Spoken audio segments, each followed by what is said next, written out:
Ada yang mengatakan bahwa dalam dunia politik Indonesia itu tidak ada yang pasti. Justru yang pasti itu adalah ketidakpastian itu sendiri. Nah, bicara soal pasti atau tidak, angka-angka tadi bagaimana? Apakah cukup merepresentasikan kekhawatiran atau bisa membuat strategi partai-partai pendukung capres-capres ini bisa semakin mempertajam langkahnya? Mas Tanto dulu. Ya, pertama saya ingin mengapresiasi apa yang disampaikan oleh Toto tadi, bahwa ada dua lembaga survei yang sebenarnya yang dari sampling dan mekanisme polling itu sendiri sebenarnya tidak representatif. Tapi kalau data ini dijual ke masyarakat diharapkan itu akan mempengaruhi psikologi massa. Saya hanya melihat ada satu lembaga survei yaitu Lingkaran Survei Indonesia. Tapi permasalahannya itu adalah datanya itu antara, kalau nggak salah itu antara awal sampai dengan pertengahan Mei. Artinya dalam konteks sekarang data itu sudah basi. Sudah tidak up to date lagi, sehingga kalau hasil survei periode itu di present sekarang, situasi di bawah itu sudah sangat berbeda. Jadi survei itu dilakukan ketika belum deklarasi, kemudian jumlah partai koalisi di kami juga belum lengkap, dan pada saat mesin partai belum bekerja. Itu yang pertama. Kedua, kita kalau melihat survei itu tidak hanya melihat angka, Don, tapi juga melihat tren.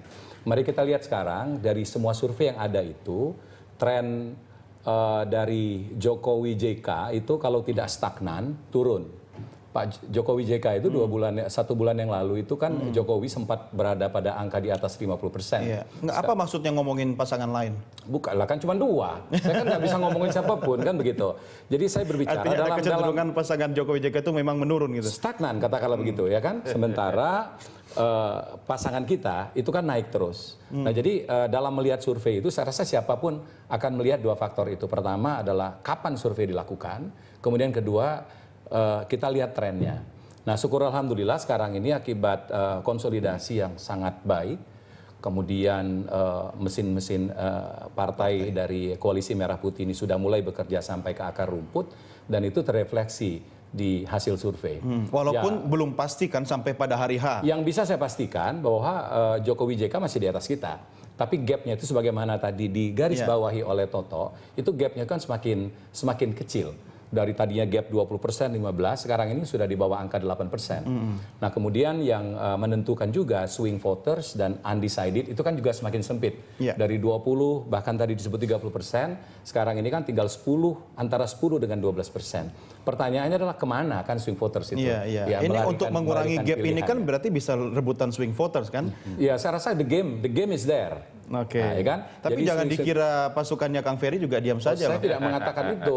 Saya kan hanya mengatakan kubu kita, ya kan? Betul. Kubu kita sudah mulai bekerja. Memang ada yang mengatakan kecenderungannya sangat positif terhadap peningkatan tren Prabowo dengan Hatta ini. Tapi Jokowi JK tentu tidak diam saja dong, Kang Ferry. Ya itu kan tadi perasaan Tantowi aja. Oh, perasaan. Menghibur diri bahwa seolah ini stuck atau turun sementara dia. Ini kan soal, kalau saya boleh kasih tahu ke Tantowi juga bahwa ini sebetulnya memastikan bahwa Jokowi sudah lama jadi capres. Kalau ini kan baru, oh ternyata Mas Prabowo jadi nyapresnya. Gitu loh. Jadi faktor itu juga. Tapi Kang Ferry kita lihat begini. Hati-hati loh. Ada tren, saya tidak tahu ya ini mengukurnya bagaimana. Kalau yang sudah terlalu lama itu di atas, tiba-tiba mengalami titik jenuh gitu kan. Saturated. Nah itu. Dan itu sudah terjadi sebenarnya. Jangan gitu dong. Silakan. Menurut saya enggak juga. Itu kan menurut saya lebih berat mempertahankannya loh. Ya, saya kira begini. Ini kan yang menyebut diri naik itu kan juga kadang-kadang survei, ya, Pak. Iya bukan, artinya merasa diri, ya kan, bergerak, ya kan. Menurut saya kan tadi kalau asal muasalnya baru ada kepastian, oh ternyata yang sebelah ini jadi nyapres gitu. Kalau ini kan udah lama.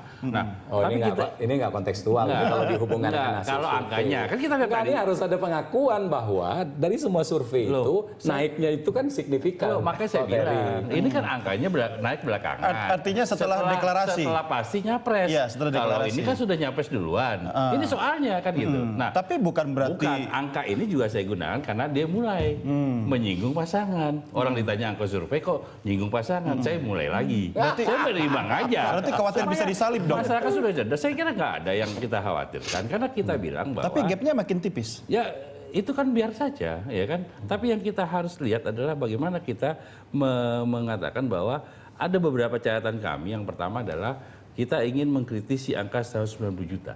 Oke. Tidak mungkin saya kira DPT 190 juta. Ya. Legislatif saja suara sah hanya 124 juta. Ini bagaimana karangan ini? Itu yang menurut saya kita harus sama kritis sama-sama. Ya kan.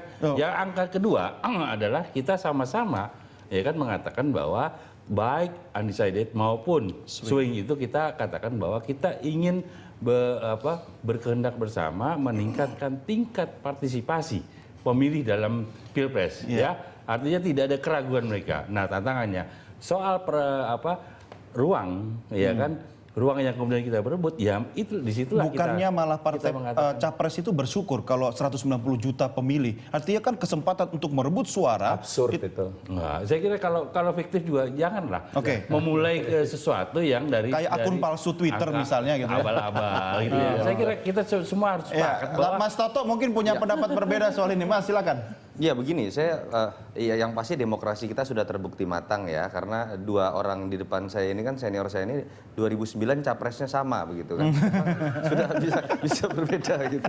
Nah begini, Sukanya mengingat masa lalu ya. Iya. begini, apa yang dikatakan Kang Ferry ada betulnya juga dalam konteks tertentu. Artinya begini, pertama betul, saya akui apa yang dikatakan Mas Tantowi bahwa ada peningkatan tren yang dimiliki oleh Prabowo Hatta dibandingkan dengan Jokowi JK apabila misalnya kita bandingkan ketika isu mulai ramai dari bulan Februari atau misalnya setelah deklarasi Jokowi 14 Maret.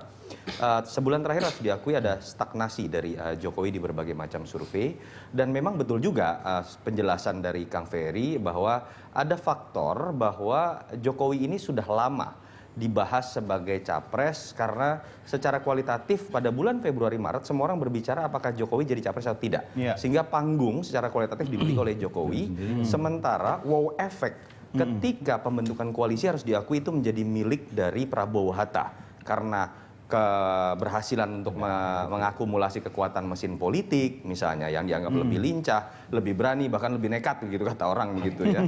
Nah, ini yang menyebabkan memang harus diakui wow efek yang menyebabkan tren ini kemudian dimiliki Prabowo Hatta kemudian terjadi. Tinggal kemudian pertanyaan adalah dengan sisa waktu sekitar 30 sampai 35 hari dari sekarang, apakah akan terjadi proses salib menyalip begitu ya. Ini memang bisa dibaca dari tren. Kita belum melihat survei terbaru apakah pada titik tertentu Prabowo Hatta juga misalnya akan mengalami titik optimal atau titik kejenuhan. Karena memang memulainya lebih baru dibandingkan dengan Jokowi JK. Tapi JK Mas Toto, itu kan kalau titik jenuh itu kalau sudah sampai puncaknya kan, Anda melihat ini sudah pada puncaknya masing-masing? Kalau Jokowi JK harus dikatakan cenderung mengalami puncak, walaupun puncaknya sudah mencapai angka hampir aman. Artinya sudah mencapai angka sekitar 48% kalau dalam beberapa survei. Tinggal mengejar kemenangan apakah dari sisa 10-14% undecided voters, mereka tinggal mengambil sekitar 3-5% saja. Itu mereka sudah cukup aman. Walaupun bukan tidak mungkin ya dari swing voters. Artinya sudah menyatakan pilihan ke Jokowi JK, itu masih mungkin juga dirubah pilihannya begitu. Jadi memang masih ada berbagai kemungkinan walaupun di atas angin tetap masih karena keterbatasan waktu Jokowi JK ini masih bisa dikatakan unggul. Nah, Prabowo ini bertarung dengan satu, dia bertarung dengan waktu. Kedua, dia juga bertarung dengan dirinya sendiri. Menurut saya dia bukan bertarung dengan Jokowi, dia bertarung dengan dirinya sendiri.